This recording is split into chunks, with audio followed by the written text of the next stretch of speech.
இறை கருணை பெற்ற அன்பர்கள், அருளாளர்கள் அனைவரையும் வாழ்த்தி வணங்கி மகிழ்கிறோம்.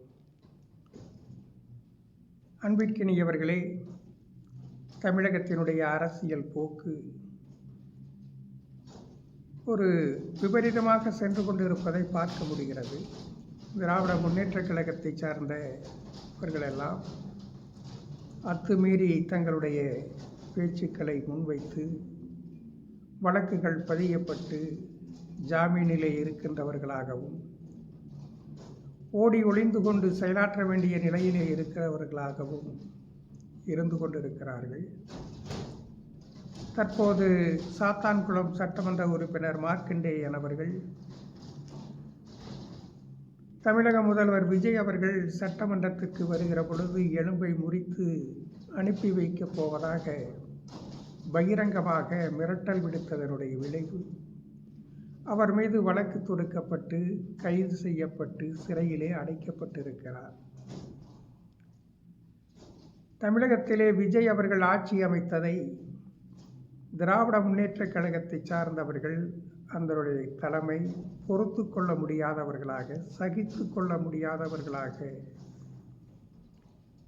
இருந்து கொண்டிருக்கிறார்கள். எப்படியாவது விஜய் அவர்களினுடைய ஆட்சியை வீழ்த்திவிட வேண்டும், கலைத்து விட வேண்டும் என்பதற்காக அவர்கள் எல்லா வகையிலும் முயற்சி செய்து கொண்டிருப்பதாக தெரிவிக்கிறார்கள். அவர்களினுடைய முயற்சி வெற்றி பெறப் போகிறதா, விஜய் அவர்கள் வீழ்த்தப்பட போகிறார்களா என்பது பலருடைய கேள்வியாக இருக்கிறது. தமிழகத்திலே கடந்த 50 ஆண்டுகளுக்கு மேலாக திராவிட முன்னேற்றக் கழகம், அதை விட்டால் அண்ணா திராவிட முன்னேற்றக் கழகம், இவர்களுடைய ஆட்சிகள்தான் தொடர்ந்து தமிழகத்தை ஆக்கிரமித்து கொண்டிருக்கக்கூடிய நிலைமை இருந்தது. திராவிட முன்னேற்றக் கழகம் ஆட்சி ஆளும் கட்சியாக இருந்தால் அண்ணா திராவிட முன்னேற்றக் கழகம் எதிர்க்கட்சியாக இருக்கும். அண்ணா திராவிட முன்னேற்றக் கழகம் ஆட்சி அமைக்கிற பொழுது திராவிட முன்னேற்றக் கழகம் எதிர்க்கட்சியாக இருக்கும். எத்தனை ஊழல்கள் செய்தாலும், முறைகேடுகள் செய்தாலும், இவர்கள் மாறி அவர்கள், அவர்கள் மாறி இவர்கள் என்கிற நிலைமைதான் தமிழகத்தினுடைய சாபக்கேடாக மாறிவிட்டது.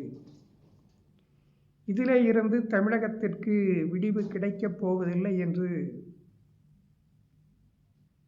பலரும் நம்பிக்கை இழந்துவிட்ட நிலையிலேதான் தமிழக அரசியலை ஒரு நச்சு கலாச்சாரமாக மாற்றி ஆட்சிக்கு வருவது, ஆட்சி அதிகாரங்களை பயன்படுத்தி மக்கள் பணத்தை கோடி கோடியாக கொள்ளையடிப்பது, அந்த கொள்ளையடித்த பணத்தை மக்களுக்கு வாரி இறைத்து மக்களையெல்லாம் விலை பேசி அவர்களுடைய ஓட்டுக்களை வாங்கி ஆட்சி அமைப்பது. இப்படி ஆட்சி அமைப்பதிலே யார் தேர்ந்தவர்களாக இருக்கிறார்களோ அவர்கள்தான் திறமையான அரசியல்வாதிகள், அரசியல் கட்சிகள், ஆட்சியாளர்கள் என்று ஒரு அவலமான அரசியல் கலாச்சாரத்தை தமிழகத்தினுடைய தாத்பரியமாக மாற்றிவிட்ட ஒரு அவலம் தமிழகத்திலே மாறாதா என்று ஏங்கிக் கொண்டிருந்த சூழலிலேதான் நடைபெற்ற சட்டமன்ற தேர்தலில் விஜய் அவர்கள் அபரிதமாக, எவரும் எதிர்பார்க்காத அளவிற்கு தமிழக வரலாற்றிலேயே ஒரு தனி கட்சியாக தேர்தலிலே நின்று 35% மேற்பட்ட ஓட்டுக்களை பெற்று அபரிதமான ஒரு தலைவராக இன்றைக்கு அவர்கள் ஆட்சி அமைத்திருக்கிறார்கள். இப்படிப்பட்ட மாற்றம் எப்படி நிகழ்ந்தது என்பதை பற்றித்தான் சமுதாயத்திலே இருக்கக்கூடிய பல சமுதாய சிந்தனையாளர்களும் ஆய்ந்து கொண்டிருக்கிறார்கள். இன்றைக்கு திராவிட முன்னேற்றக் கழகம் மேற்கொள்ளக்கூடிய ஆட்சி கலைப்புக்கான முயற்சிகள் வெற்றி பெறுமா என்கிற கேள்விகள் எழுந்திருக்கக்கூடிய இந்த சூழலில் இத்தகைய மாற்றங்கள் எப்படி நிகழ்ந்தது, அதற்கு எது காரணியாக இருந்தது, இந்த மாற்றங்களின் மூலமாக அடுத்து என்ன நிகழப்போகிறது என்பதை எல்லோரும் கொஞ்சம் உணர்ந்து கொள்ளக்கூடியவர்களாக, புரிந்து கொள்ளக்கூடியவர்களாக இருக்கிற போதுதான் இந்த மாற்றங்கள் ஒரு ஆக்கபூர்வமான திசையை நோக்கி பயணிப்பதற்கான வாய்ப்புகள் ஏற்படும். பொதுவாக இந்த உலகத்தில் மாற்றங்கள் என்பது மக்களினுடைய எண்ண சக்தியாகத்தான் இருக்கிறது.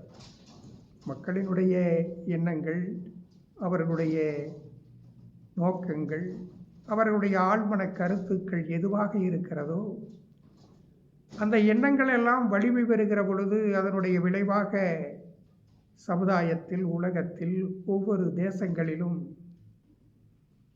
அதற்கான மாற்றங்கள் நிகழ்ந்து கொண்டு வருகிறது என்பதுதான் வரலாற்று உண்மைகளாக இருக்கிறது. ஒரு காலத்தில் இந்த உலகம் முழுவதும் மன்னர்களுடைய ஆட்சி தான் நடைபெற்று கொண்டிருந்தது. நம்முடைய தமிழகமாக இருந்தாலும் சரி, பாரத தேசமாக இருந்தாலும் சரி, உலகம் முழுவதும் இருக்கக்கூடிய அனைத்து நாடுகளிலும் மன்னர்களினுடைய ஆட்சி தான் ஒரு காலத்தில் நடைபெற்று கொண்டிருந்தது. மன்னர்கள்தான் அளவற்ற அதிகாரங்களை பெற்றவர்களாக, அவர்கள் இடக்கூடிய உத்தரவுகளும் ஆணைகளும் தான் நிறைவேற்றப்படக்கூடிய ஒரு அபரிதமான அளவற்ற அதிகாரங்களை பெற்றவர்களாக மன்னர்களினுடைய ஆட்சிகள் இந்த உலகம் முழுவதும் நிகழ்ந்து கொண்டிருந்தது.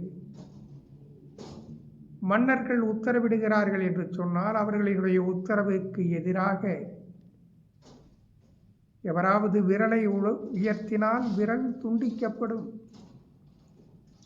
மன்னர்களினுடைய ஆணைக்கு எதிராக எவராவது தலை உயர்த்தினால் தலை துண்டிக்கப்படும்.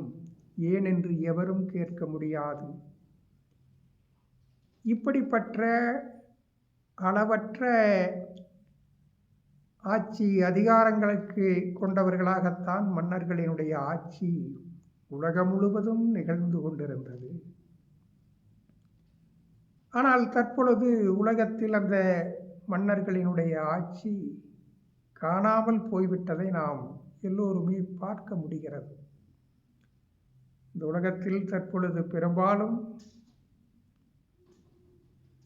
மக்களாட்சி தத்துவங்களினுடைய அடிப்படையிலே தான் அரசுகள் இயங்கிக் கொண்டிருக்கக்கூடிய ஒரு சூழல் உருவாகி இருக்கிறது. அதுதான் உலகத்தினுடைய நிகழ்வாக இருக்கிறது. அப்படி அளவற்ற அதிகாரங்கள் கொண்ட ஆட்சிகளை கொண்ட மன்னர்களினுடைய ஆட்சிகள் எல்லாம் எப்படி முடிவிற்கு வந்து இன்றைக்கு இந்த உலகம் முழுவதும் மன்னர்கள் ஆட்சிகள் காணாமல் போய் மக்கள் ஆட்சி தத்துவம் ஆட்சி நடைமுறைகளுக்கு வந்திருக்கிறது என்று சொன்னால் இவைகள் எப்படி நிகழ்ந்தது என்பது பற்றி ஆய்வு செய்கிற பொழுது இந்த மன்னர்களினுடைய ஆட்சியில், கொடுங்கோல் மன்னர்களினுடைய ஆட்சியில் அவர்களுடைய சுகபோகங்களுக்காக மக்களையெல்லாம் கொடுமைப்படுத்தி ஆட்சி செய்த நிகழ்வுகள் உலகம் முழுவதும் ஆங்காங்கே நிகழ்ந்ததனுடைய விளைவு இந்த உலகத்தில் இருக்கக்கூடிய மக்கள் எல்லாம், எல்லா தேசங்களிலும் இருக்கக்கூடிய மக்கள், இந்த கொடுங்கோல் மன்னர்களினுடைய ஆட்சிகள் எல்லாம் முடிவிற்கு வந்து நாம் நிம்மதியாக அமைதியாக வாழக்கூடிய ஒரு அரசு சூழல் ஏற்படாதா என்று ஏங்கி அப்படிப்பட்ட நிலைமை ஏற்பட வேண்டும் என்று உலகம் முழுவதும் இருக்கக்கூடிய மக்கள் எண்ணினார்கள், விரும்பினார்கள்.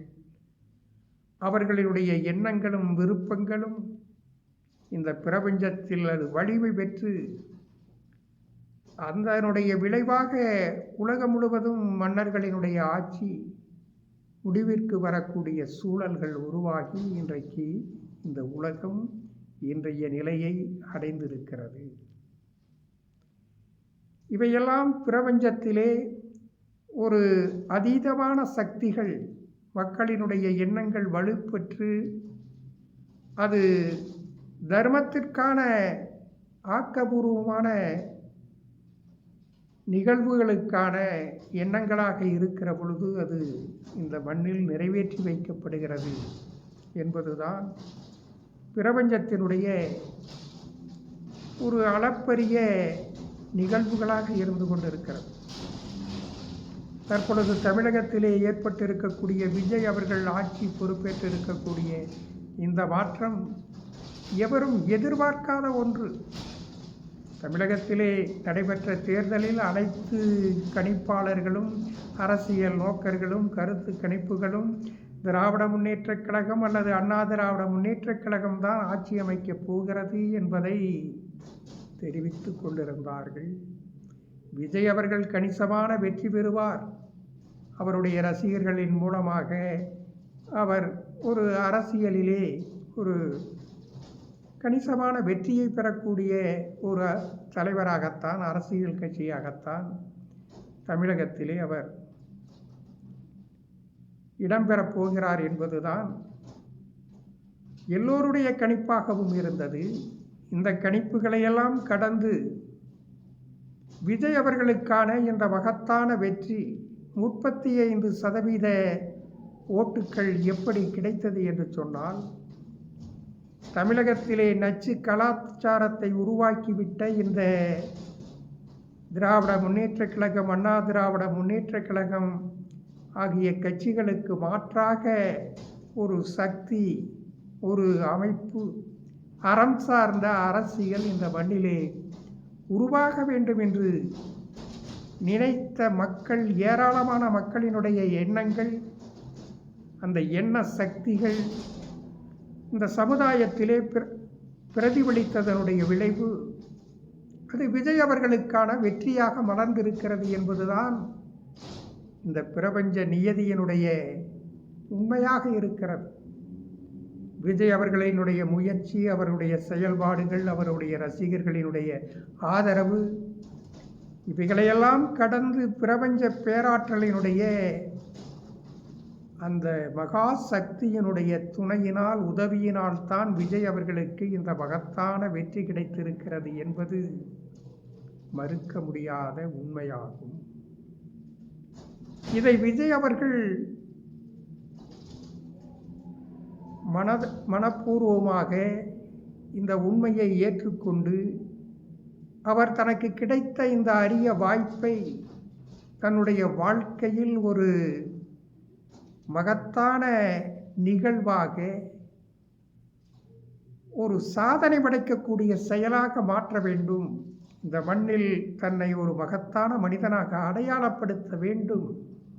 அதுதான் தமக்கு கிடைத்திருக்கக்கூடிய வாய்ப்பின் பேருண்மையாக இருக்கிறது, பெரும் பயனாக இருக்கிறது என்பதை அவர் உணர்ந்து கொண்டு செயலாற்றுவதாகத்தான் உணர்ந்து கொள்ள முடிகிறது. அவர் அந்த பாதையிலே தான் சென்று கொண்டிருக்கிறார்கள். அவர் தேர்தலிலே வேட்பாளர்களை அறிமுகப்படுத்திய நேரத்திலே கூட பொதுக்காசிலே இருந்து ஒரு பைசாவை கூட தன்னுடைய சொந்த நலன்களுக்கு பயன்படுத்த மாட்டேன், தூய்மையான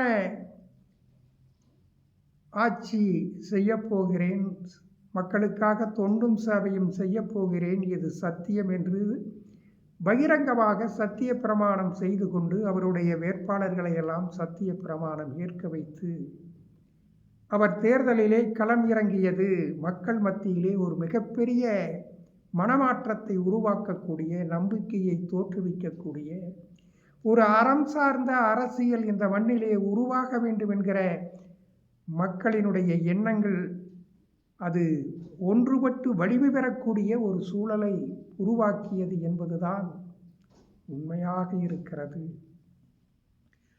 அவர் இப்படி மக்கள் மத்தியிலே சத்திய பிரமாணம் செய்து கொண்டு அறம் சார்ந்த அரசியலுக்காக அர்ப்பணித்து கொள்ள வேண்டும் என்கிற அந்த அளப்பரிய வெளிப்பாடு, அதற்கான ஆற்றல், அதற்கான சக்தி, இதை மக்கள் மத்தியிலே முன்வைக்கக்கூடிய அந்த சூழல் உருவாவதற்கு எது காரணமாக இருந்தது? அவருக்கான அந்த சிந்தனைகள் தோன்றி, அந்த சிந்தனைகள் அவரிடத்திலே எட்டி, இதை நிறைவேற்ற வேண்டும், அதற்காக நாம் அர்ப்பணித்து கொள்ள வேண்டும் என்கிற அந்த உயர்ந்த சிந்தனை உருவாவதற்கு எது காரணமாக இருந்தது என்பதை எல்லோரும் எண்ணி பார்க்க வேண்டும். அவர் இதை ஏதோ தேர்தல் பரப்புரைக்காக, ஒரு பரபரப்புக்காக மக்கள் மத்தியிலே கொண்டு செல்ல வேண்டும் என்பதற்காக சொல்லப்பட்ட விஷயங்கள் அல்ல. அவர் மனப்பூர்வமாக இந்த மண்ணில் ஒரு தூய்மையான அறம் சார்ந்த அரசியலை நடைமுறைப்படுத்துவதற்கு தான் ஒரு காரணியாக இருக்க வேண்டும் என்று ஆழ்மனதிலே அந்த சிந்தனை கொண்டவராகத்தான் அவர் அதை வெளிப்படுத்தி இருக்கிறார் என்பது அவர் தொடர்ந்த அவரினுடைய செயல்பாடுகளின் மூலமாக அதை அவர்கள் உறுதிப்படுத்தி வந்து கொண்டிருக்கிறார்கள். இந்த செய்தியை அவர் வெற்றி பெற்று அரசு அமைத்த தருணங்களிலும் சரி, அவர் முதலாக சட்டமன்ற கூட்டத்தொடரிலே பங்கேற்ற பொழுதும் சரி, பொதுமக்களை மக்கள் சந்திப்பு நிகழ்ச்சிகளிலும் சரி, தொடர்ந்து அவர்கள் இதை வலியுறுத்தி அந்த நம்பிக்கையை நிறைவேற்றுவதற்காகத்தான் இந்த அரசில் களமிறங்கி இருக்கிறேன் என்பதை அவர்கள் உறுதிப்படுத்தி கொண்டே வந்து கொண்டிருக்கிறார்கள். இந்த விஜய் ஒரு பைசாவை தொடமாட்டான், எவரையும் தொட விடமாட்டான், தொட்டவர்களையும் தண்டிக்காமல் விடமாட்டான் என்று தைரியமாக வெளிப்படையாக மக்கள் மத்தியிலே தொடர்ந்து அவர்கள் இதை வலியுறுத்தி வருவது என்பதும், இந்த மண்ணிலே எவரும் லஞ்சம் ஊழலற்ற ஒரு ஆட்சியை நிர்வாகத்தை தர வேண்டும் என்பதற்காக மக்கள் மத்தியிலேயே பகிரங்கமாக எவராக இருந்தாலும் லஞ்சம் கொடுக்காதீர்கள், இது உங்களுடைய விஜயனுடைய ஆட்சி, உங்களுடைய பிள்ளையினுடைய ஆட்சி, மகனினுடைய ஆட்சி, தம்பியினுடைய ஆட்சி, அண்ணனினுடைய ஆட்சி என்று சொல்லுங்கள், யாரும் அஞ்ச வேண்டாம் என்று ஒரு முதல்வர் மக்கள் மத்தியிலே பகிரங்கமாக மக்களுக்கு நம்பிக்கை ஊட்டக்கூடிய ஒரு தலைவனாக விஜய் அவர்கள் இன்றைக்கு அவர்கள் மக்கள் மத்தியிலே முன் நின்று செயலாற்றி கொண்டிருப்பது இந்த மண்ணிலே அறம் சார்ந்த அரசியலுக்கான விதையை விதைத்திருக்கக்கூடிய ஒரு தலைவராக அவர்கள் இங்கே நிலை பெற்றிருக்கிறார்கள். இவைகளெல்லாம் வரவேற்கப்பட வேண்டிய ஒன்றாக இருக்கிறது. விஜய் அவர்களினுடைய செயல்பாடுகளில், நிகழ்வுகளில் பல விஷயங்கள் தவிர்க்கப்பட வேண்டியவைகளாக இருந்தாலும் கூட அவைகளையெல்லாம் கடந்து உளப்பூர்வமாக ஒரு அறம் சார்ந்த அரசியலுக்கு, நேர்மையான, நியாயமான, மக்களுக்காக நம்பிக்கை ஊட்டக்கூடிய, மக்களுக்கு நன்மை விளைவிப்பதற்கான செயல்களை செய்ய வேண்டும் என்கிற எண்ணம் அவரிடத்திலே மேலோங்கி இருப்பதை இந்த சமுதாயம் புரிந்து கொள்ளக்கூடிய ஒன்றாக இருக்கிறது. அவர்கள் ஆட்சி பொறுப்பிற்கு வந்ததற்கு பின்னால் அணிதினமும் காலை 8 மணியிலே இருந்து 9 மணிக்குள்ளாக ஒரு அலுவலகத்திற்கு ஒரு அலுவலர் கடமை உணர்வோடு சென்று அவருடைய இருக்கையிலே அமர்ந்து செயலாற்றுவதைப் போல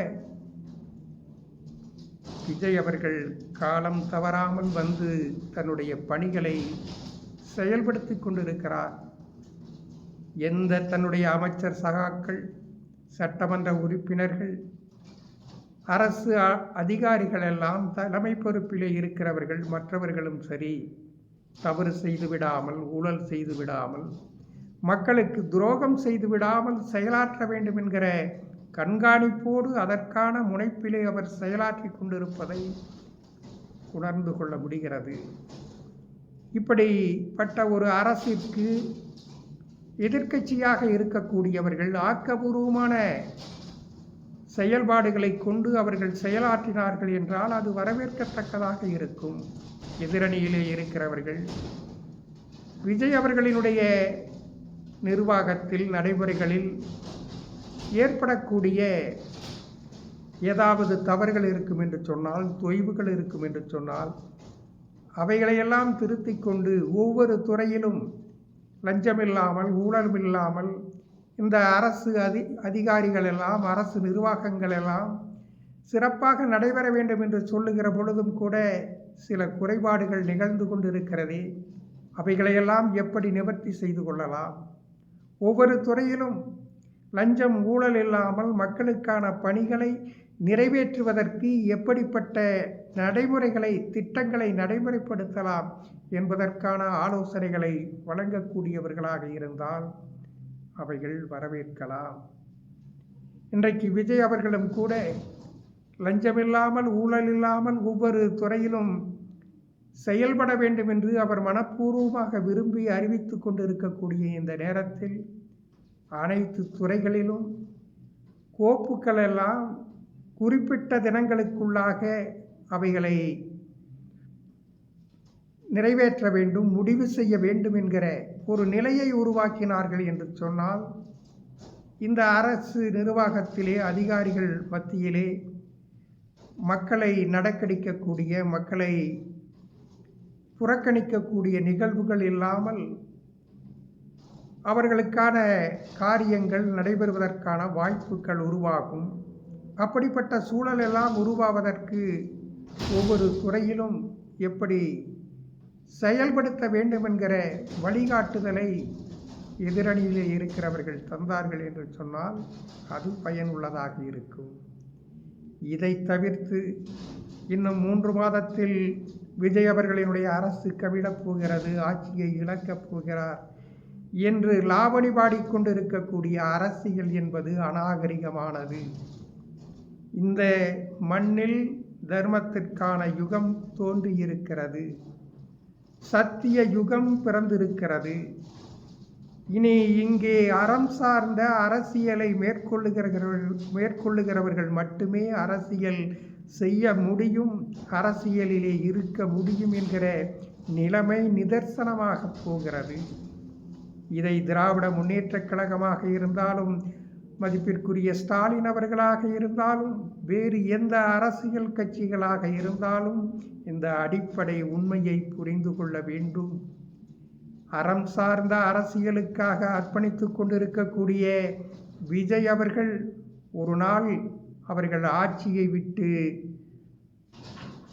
அவர்கள் விலக வேண்டிய, ஆட்சியை பிறருக்கு ஒப்படைக்க வேண்டிய நிலைமை ஏற்பட்டாலும் கூட விஜய் அவர்களை விட அறம் சார்ந்த அரசியலுக்காக அர்ப்பணித்து கொண்டு தியாகம் செய்யக்கூடியவர்கள்தான் மீண்டும் இந்த இடத்திற்கு வரவே முடியுமே தவிர, அறம் தவறியவர்கள் இனி இந்த மண்ணில் அரசியல் செய்ய முடியாது என்பதை உணர்ந்து கொண்டு அனைத்து அரசியல் கட்சிகளும் அறம் சார்ந்த அரசியலுக்காக அர்ப்பணித்து கொண்டு செயலாற்ற வேண்டும்.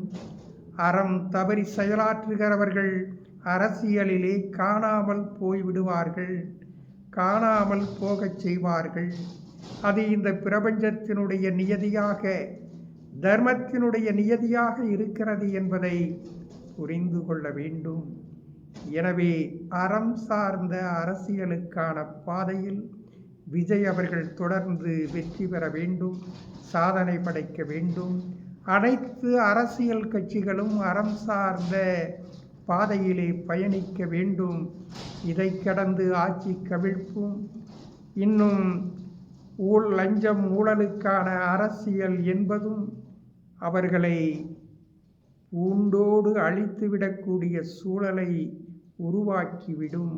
இது தர்மத்திற்கான யுகம். அனைவரும் தர்மத்திற்கான அரசியலில், அறம் சார்ந்த அரசியலில் அர்ப்பணித்துக் கொள்ளுங்கள். அனைவருக்கும் பரிபூரண நல்லாசிகள்.